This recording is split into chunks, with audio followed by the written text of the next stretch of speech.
mesdames, bienvenue aux Vitamines du Cœur. Je suis Audrey Mac et aujourd'hui, je veux vous souhaiter une excellente semaine de Pâques. Vous savez, dans quelques jours, nous allons fêter la résurrection de Jésus-Christ. Et pourquoi? Parce que nous savons qu'il y a 2000 ans, Jésus est allé sur la croix. Oui, il est mort sur la croix.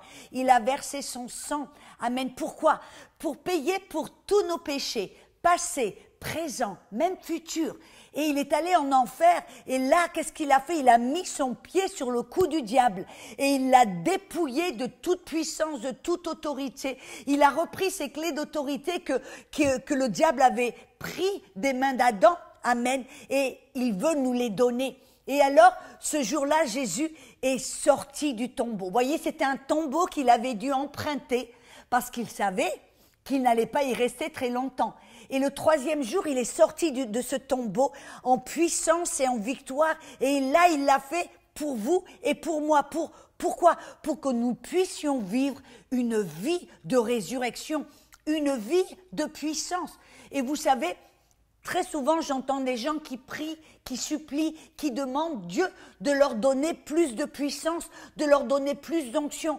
Quand en réalité, vous savez, la vérité, c'est que cette puissance de résurrection qui a ressuscité Jésus-Christ des morts demeure en vous et en moi. C'est ce que la Bible nous dit dans Romains 8, verset 11.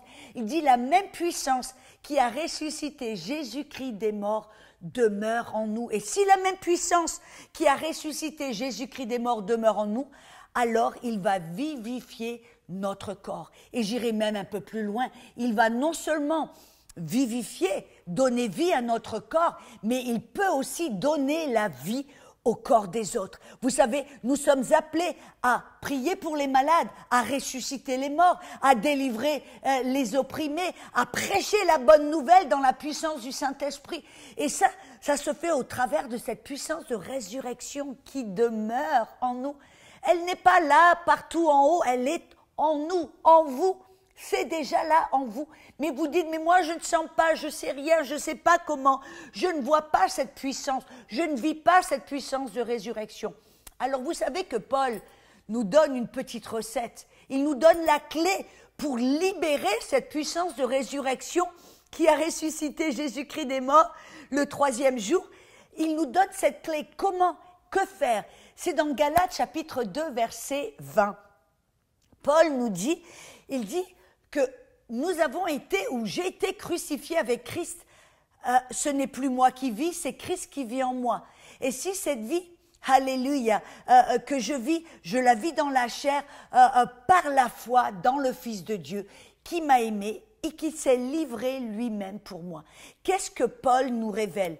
Afin de pouvoir vivre cette puissance de résurrection, nous devons d'abord apprendre à mourir. Vous voyez, avant la résurrection, il y avait la croix, il y avait la mort de Jésus. Et de même pour vous, nous devons apprendre que pour vivre cette vie de résurrection, nous devons savoir tout d'abord, nous sommes crucifiés avec Christ. Ce n'est plus moi, ce n'est plus nous qui devons vivre, ça doit être Christ qui doit vivre en nous. Et qu'est-ce que ça veut dire? Ça veut dire que ce n'est plus ma volonté, ce n'est plus ma façon de faire les choses. Ce n'est plus mon désir, mon ambition, mes principes, mes méthodes. Non, non. Nous sommes maintenant en Christ, mais Christ est en nous afin qu'il puisse vivre en nous et au travers de nous, au travers de cette puissance de résurrection.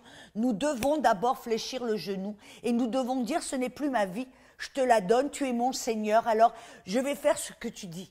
Je vais t'obéir, je vais te suivre, je vais t'écouter, je vais rechercher ta face, ta façon de faire les choses. Vous savez, c'est tellement puissant. Alléluia. Pour vivre cette puissance de résurrection, nous devons apprendre à mourir à nous-mêmes et à nos propres ambitions et nos propres façons de faire les choses. Et simplement dire, oui Seigneur, ta façon de faire, ta volonté, pas la mienne. Vous savez, et moi quand je vois Paul dit que nous devons vivre cette de résurrection afin que ce n'est plus nous qui vivons, mais Christ qui vit en nous. Il y a une illustration que j'ai vue dans le livre de Juges dans l'Ancien Testament. Vous vous rappelez de Gédéon? lui qui a fait des œuvres miraculeuses et puissantes. Dieu l'a appelé, c'était un homme qui se voyait tout faible, un homme qui était là en train de se cacher dans un pressoir à vin. Et pourtant, Dieu l'a regardé, il lui a dit, homme puissant, homme digne, homme valeureux, amen, qui a de la valeur. Et Gédéon se dit, mais t'es sûr que tu parles pas de quelqu'un d'autre là, moi? Et alléluia. Et qu'est-ce que la Bible nous dit dans le verset 34? Il dit que l'Esprit de Dieu est survenu sur Gédéon. Mais vous savez, ça c'est une fausse interprétation de ce verset. Car dans l'hébreu, vous savez qu'est-ce que ce verset veut actuellement dire? Que Dieu s'est revêtu de Gédéon. Ou il a utilisé, en fin de compte, il s'est revêtu de Gédéon, il a utilisé Gédéon comme un gant. Voyez, il s'est revêtu de Gédéon comme un gant, de façon que ce n'était plus Gédéon qui parlait, qui faisait, qui allait, c'était Dieu en lui qui agissait, c'était Dieu en lui qui faisait certaines choses, amen, et qui a fait des miracles. Oh, alléluia! Et de la même manière, Dieu veut se revêtir de vous et de moi, nous utiliser comme un gant. Mais d'abord, nous devons mourir à nous-mêmes, être crucifiés avec Christ, afin que Dieu puisse se revêtir de nous, vivre en nous et commencer à nous utiliser comme un gant, à agir au travers de nous. Alléluia, comme il l'a fait avec Gédéon. Et vous savez, Gédéon, en fin de compte, il s'est un peu plaint, il a dit, mais Seigneur, où sont où les miracles? Je ne les vois pas. Comment est-ce que je vais faire? Tu m'as appelé à faire ceci et cela, comment je vais le faire? Et qu'est-ce que Dieu lui a dit? Il a dit, Gédéon, ne t'ai-je pas appelé? Vas-y, va dans la puissance que je t'ai donnée. Et voyez, Dieu nous a remplis de cette puissance de résurrection. Et peut-être vous voyez comme Gédéon faible, impuissant, incapable. Mais Dieu dit non, ne t'ai-je pas appelé? Va partout dans le monde, prêche la bonne nouvelle, impose les mains sur les malades, délivre ceux qui sont opprimés et qui sont démonisés. Fais-le, alléluia. Dieu nous a appelés, il nous a commandés. C'est à nous de nous lever et de commencer à le faire.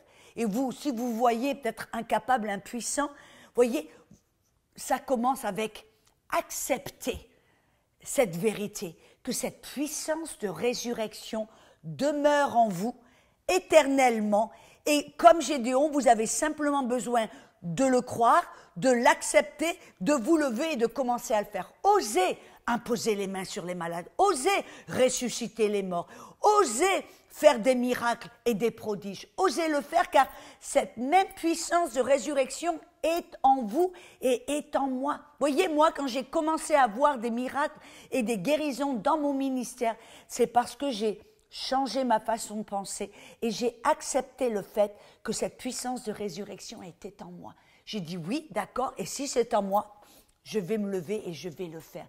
Et Dieu veut le faire au travers de vous.